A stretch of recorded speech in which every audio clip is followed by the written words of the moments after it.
Hello, listeners. Hi, my name is Madhavi, and I'm so happy to have you on Upptalk. You have come to the right place if you want to learn about IT and do really cool things with your hands. We are not just another IT company when I say Upptalk. Think of us as your learning partner dedicated to helping you reach your full potential. We have top notch hands on courses to help you build your business, whether you are new to technology or want to move up in your current job. Let's look around this as our first step towards learning. Like I told you yesterday, page init will trigger whenever this is loaded. The whole page is loaded. This is a trigger point. A page init is a trigger point. And similarly, if I change something in this field, right? Let's say I put a value 1, 2, 3, 4, 5, right? And as soon as I will come out of this field, I have entered the value. Right now I am in the field. As soon as I will click outside of this field, field change will trigger. You know by name, you can understand that field change is something. If I'm changing a value in this field and it is manipulating this field, that is field change, and validating a field will be something like if I want to validate something like, let's say this email address, right? I have validated. Like I can't put number values in this if I'm going to put 1, 2, 3, 4 like that. Let's remove this. 1, 2, 3, 4, right? As soon as I will come out of this, it will not allow me to come out of this. You can say, please enter a valid email address like that. That is what that is, a validate field like this. There are mostly used 10 trigger points.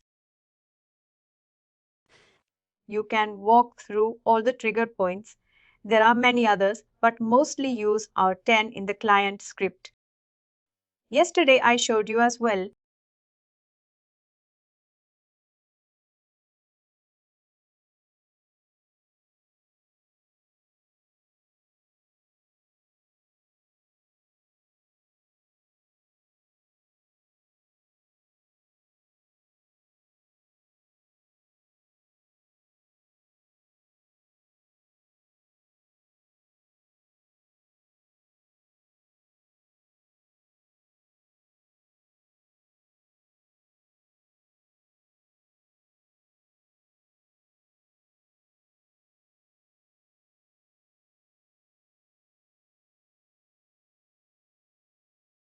These are the trigger points. These are mostly used trigger points. Like this field change, I already told you page init and post sourcing.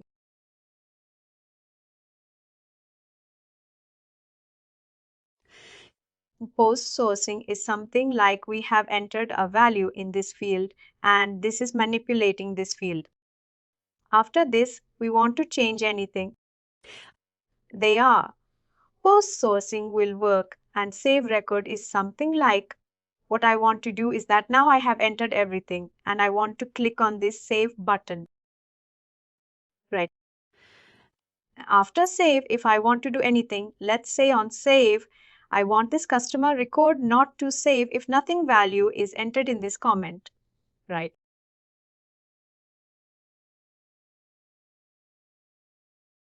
I can put a validation on the save button that there should be a value in this comment. There are multiple ways to achieve our goals. Save record is something like that. Validate line, line insert. These I already told you yesterday.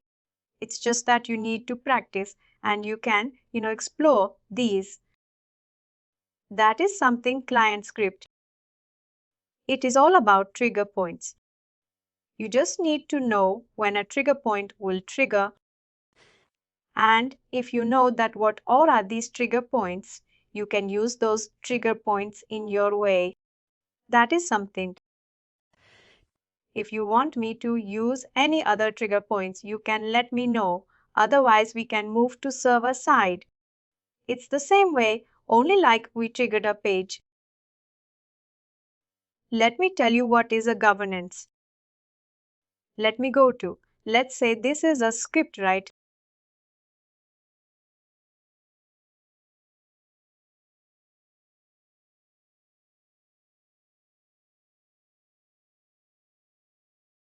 Let's assume that a script can use it has some limit.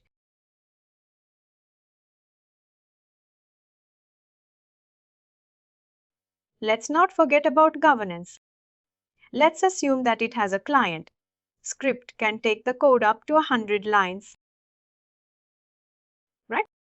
That is a limit of a client script. Let's assume in a client script I can write 100 lines of code only. That is a limit of this client script. And let's say in a user event script I can write 500 lines of code. That is a limit of user event script. Likewise, governance is something you can see that this current get value is a API here. We call it a API here. In a client script, in every script, these get value and these set value, these consume their own limit. Let me now go to H3.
You can see that in record module there are this much of APIs, right?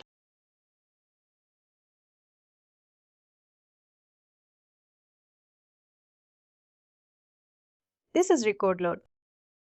We yesterday used record set value, and get value.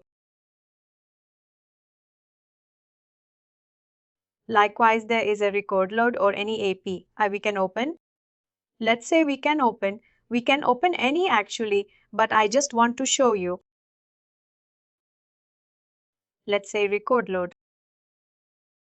I'm clicking on this record load.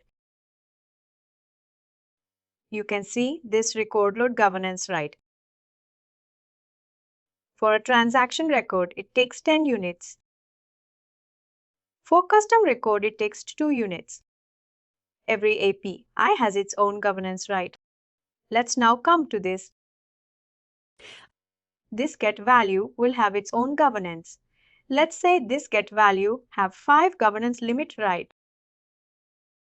And this set value also have 5 units of governance. Likewise, this client script has 1,000 governance limit right. If I'm using APIs here, I need to make sure that the total units of my APIs doesn't exceed the total limit of a client script or every script we are going to use. The maximum governance is provided in schedule script. It is 10,000. If we have to deal with large data, we use schedule script actually. In a user event script, what will happen? You will write a script. Let's say here only let's assume this is a user event script, right? I've used this API and I have used this API, right? And let's assume it consumed 10 units and it consumed 10 units, right? There is 20 units. A user is user event. Script will trigger only once. In a single time, it will use 20 units. Next time, when it will trigger, it will start from fresh. Once a script is running, let's say this function is, there are 3 functions total, right? Once a script is triggering, when it stops trigger, the limit will be stopped there. I mean, it will start from fresh whenever the script will start from fresh. The limit will also start from fresh. Let me find a MapReduce. If you can see, MapReduce is nothing, but it's a latest version of schedule script only.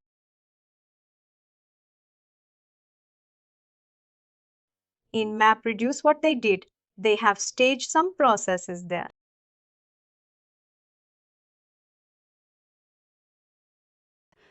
What they did, they have the schedule script. They have used four functions: map, reduce, and sorry, first is get input. Then there is this map. Then after that reduce, and then there is one another function which is called let me open MapReduce. Where is that?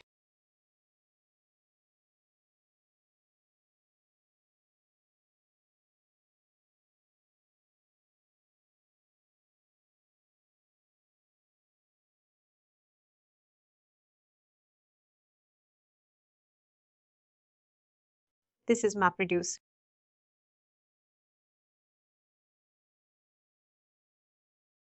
In MapReduce script, there are total four functions: get input, MapReduce, and some others. Here in MapReduce, what happens? Normally in get input, we get the data because MapReduces are designed for large data. Let's say we have a paste on 100 records here.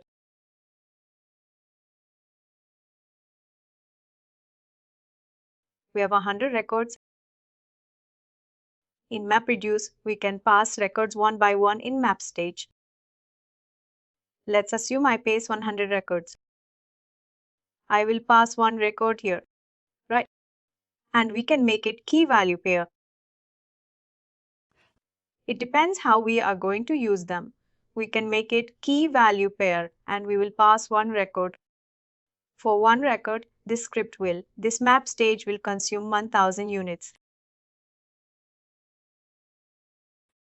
Likewise, there are 100 records. Every time it will pass a record, it may consume up to 1000. That is something MapReduce has advantage. In a normal script, what will happen if a script is running? Its governance will be reduced, but in MapReduce it will not be like that. In get input stage, we can use the governance will be only one time. But in map stage, what will happen? It will be per record. You will understand it when we will be using this map and reduce script. For now, you can just understand it like this, that this MapReduce is something like per record. It is, its governance is per record. For map and reduce stage only. Script types. It's good to point X script types.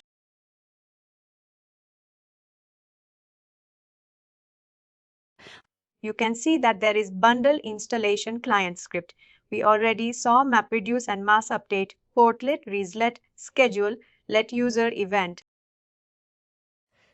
Let's say for client script, it will be client, and let's say this user event is a server side script.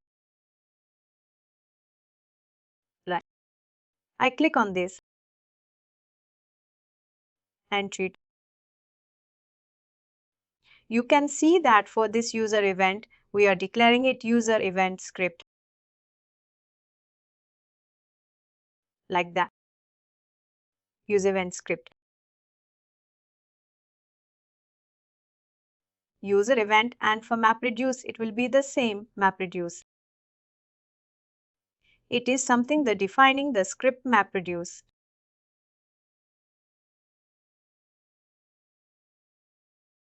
You can see here MapReduce script. These samples you can take from our health center itself. No need to worry about that. For every script there will be this type. This is Sweetly.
Here they have not given, but a suitlet is something to design custom pages.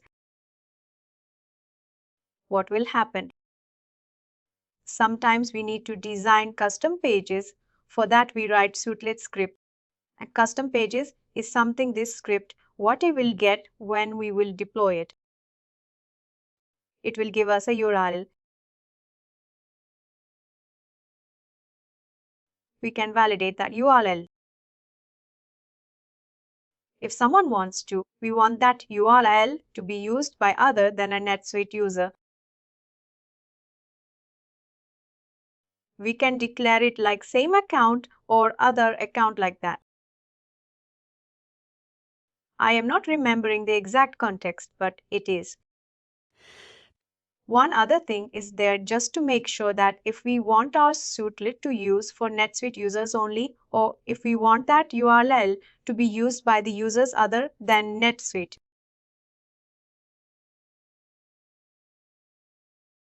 That is the thing. Let's go to script types.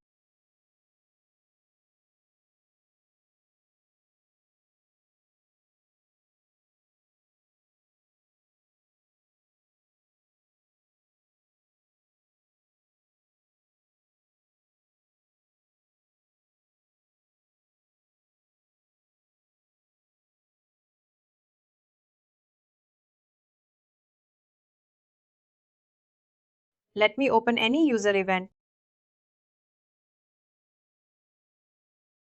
There is no user events. Let's open any suitlet is there. Let's see. There is a suitlet. I will view it. We will try to upload a client script in this. You can see here a type is suitlet. I will copy my script. Let's copy this. And now we will try to upload it here.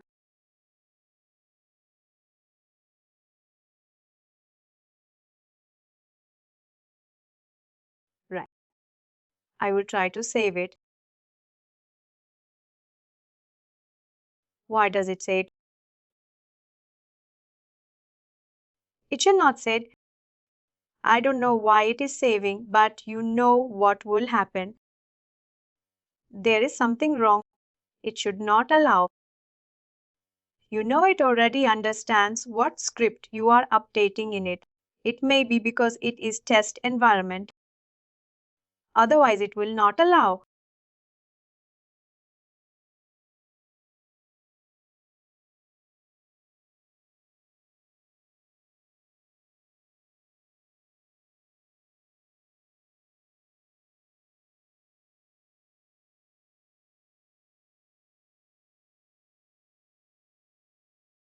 It is already deployed.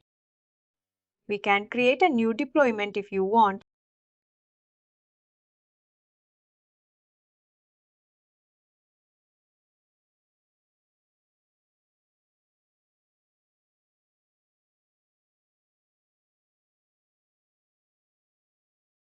It can create a new deployment. The file is used as script type cannot be changed to client script. But here it is saying, but initially it does not allow to even save that script. It doesn't allow to even save that script if we have this type suitlet and we are editing with some other name like client script. It will not allow even to edit it. I'm not sure how it has allowed here. I just wanted to show you that once save itself, it will be a line. I'm not sure how it is possible in this environment. This is very weird. I'm seeing very first time. How do we deploy to production? There are two ways, right?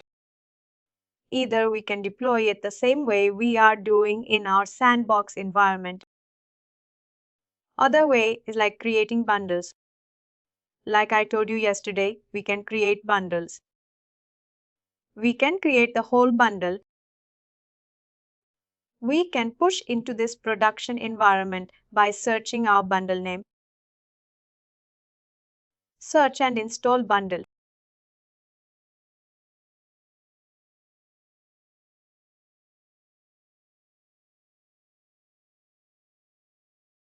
Bundle is a set of whole development. There may be a 2 script, 3 script, 4 script, whatever scripts are there, and whatever all custom record or custom field. The bundle will include all, and we will install that bundle. It will be creating all those things in our instance where we will install that bundle. The same way it will install. You can see that I'm going to this bundle. I'm not seeing any option to create bundle. For that, we need to enable it. We need to enable that feature.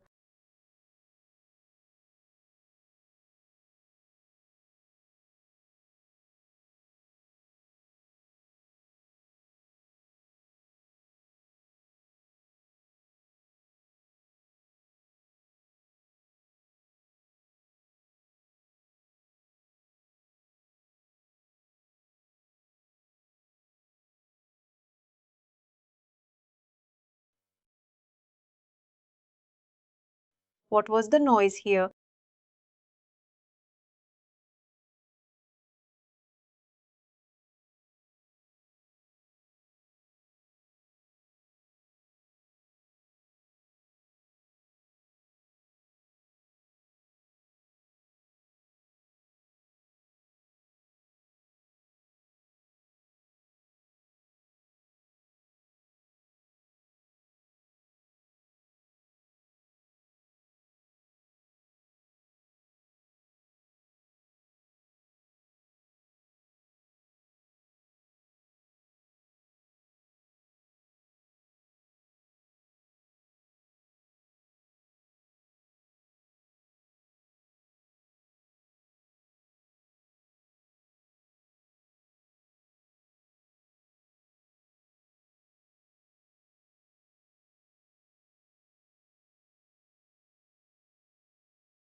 Actually, there should be a checkbox where we can check that box, and that will allow to create bundles. I'm just trying to search it. Where is that?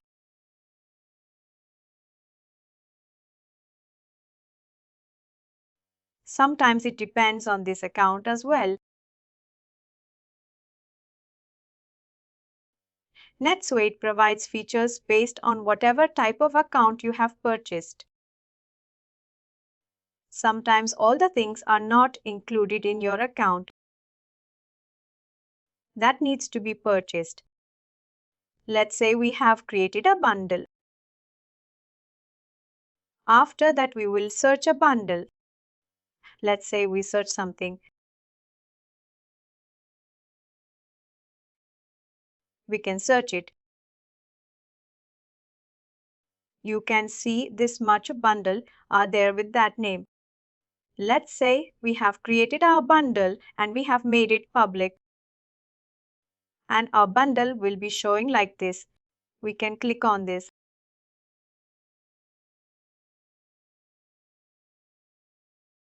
And we need to install that bundle. We will name that bundle. We will name our bundle. And that name we will search in production environment. This bundle can be seen whatever visibility you have made this bundle. You can see this bundle is available for public. Any NetSuite user can search your bundle and install your bundle. Please do like, share and subscribe to our channel. For more information, contact us sales at therightuptalk.com.